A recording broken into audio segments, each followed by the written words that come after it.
There are places I remember. It's that time of the week again. Sunday evening. Calm, quiet, dark outside. The slight hum of a passing car on Ventura Boulevard every now and then. Time for some reflection, and with me, usually introspection, heavily laden with nostalgia. I went hiking later this afternoon. It was more of a slow jog than a hike, to be honest. I was a little irritated, for a few reasons, so I wanted to burn some of it off. I guess I did, but in the process I pulled my right calf, so I'm now hobbling around like an invalid. What am I going to do instead, though? Sit on a purple yoga ball in a room of similarly positioned lycra-clad women? We took the surfboards out this afternoon, after I'd been to the gym, and battled to not upload the douchey selfie I took of myself shirtless on Instagram, but couldn't find anywhere from Malibu up that had a decent break, so it was kind of a washout. Instead, we drove home and talked about life and love and the pursuit of happiness, and if I wasn't contemplative before, I certainly was afterward. It's been a busy week, one full of people and places. Just got back from Toronto after a blow-away Ring of Honor show that, if I'm honest, had little to do with me. But that's okay. People tell me I've earned my spot, and I feel genuinely lucky to be able to go away a couple of times a month to do it. This week didn't work out how I'd hoped in a few ways, but such is life, certainly.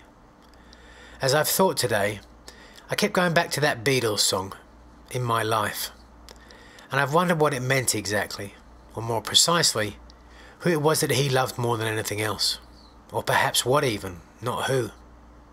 Was it a person in his youth, his first love, or a place he often went to in the past, or perhaps a thing, his rosebud? And as I sit here now, I think back to the people and things that went before.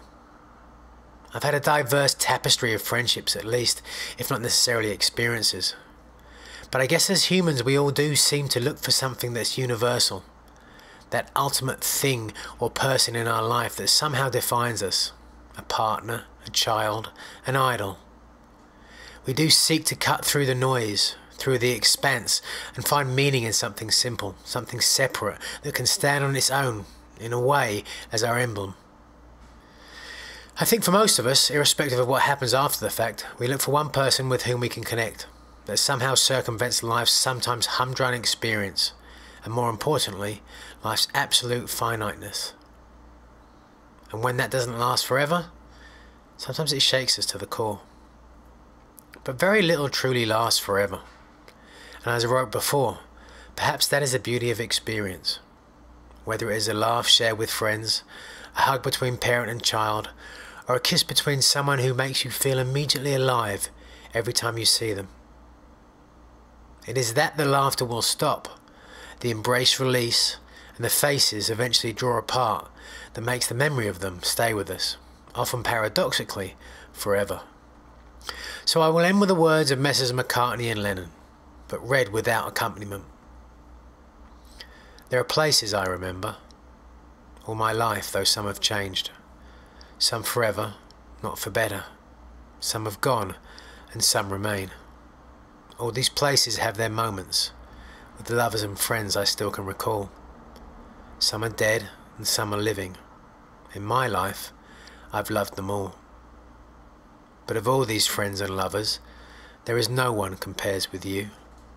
And these memories lose their meaning when I think of love as something new.